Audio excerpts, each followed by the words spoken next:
What is up, Aristos fans? This is Aaron Reed, orchestrator for Aristos, and today I wanted to take you through a little bit of my workspace so you get a sense of how the music comes into being. So this is an overview of my small setup here. It's basically just a keyboard and 3 Apple devices. Right here is the brains of the operation. It's a MacBook running Logic Pro X. I have these tracks here, but each of these is actually a group of instruments. Like, for example, here's all of my woodwinds. Likewise for brass and strings, percussion, keyboards. So I have my iPhone, iPad, and this piano connected to the computer. So if I play a note, you get a nice F on the cellos. You'll notice that on my iPhone I have what's called, the app is called Touch OSC. It's basically, it gives you an interface that's equivalent to a modulation wheel. Like I have a pitch wheel on this keyboard, but not a modulation wheel. Let's say I hold down the same F, and then I go here. As I slide my finger up and down, maybe you can hear it gives it some dynamic contrast, like what a decrescendo and crescendo would do. So that's really important for giving the instruments more of a sense of realism.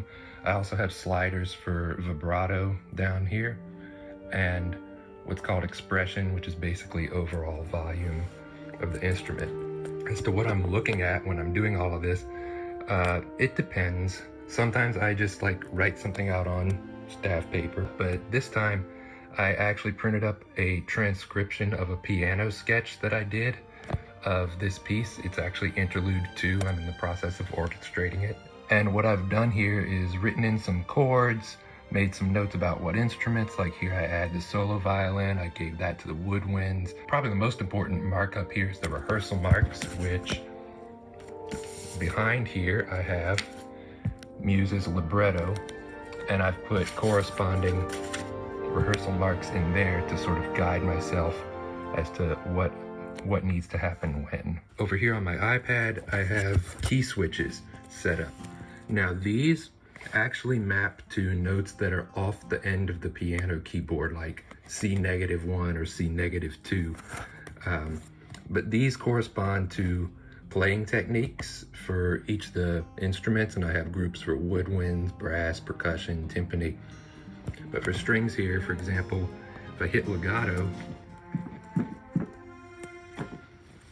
it's sort of a smooth connected sound, whereas if I choose something like staccato or spiccato,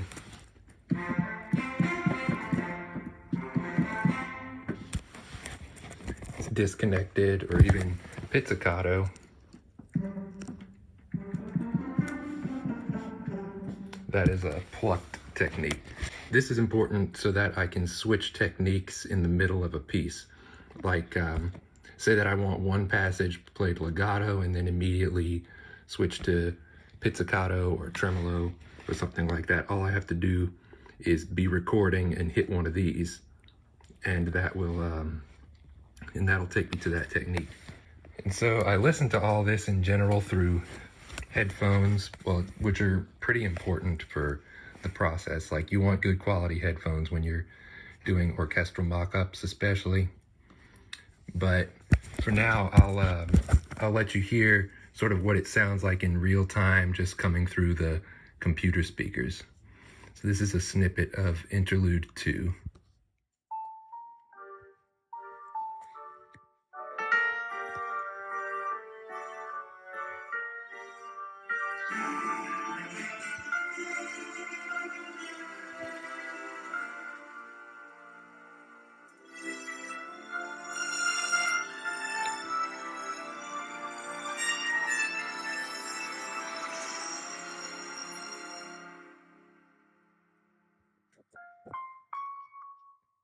All right, well, I hope you've enjoyed this little tour of the music setup and that you have a better sense of how the music of Aristos comes into being. I'll see you later.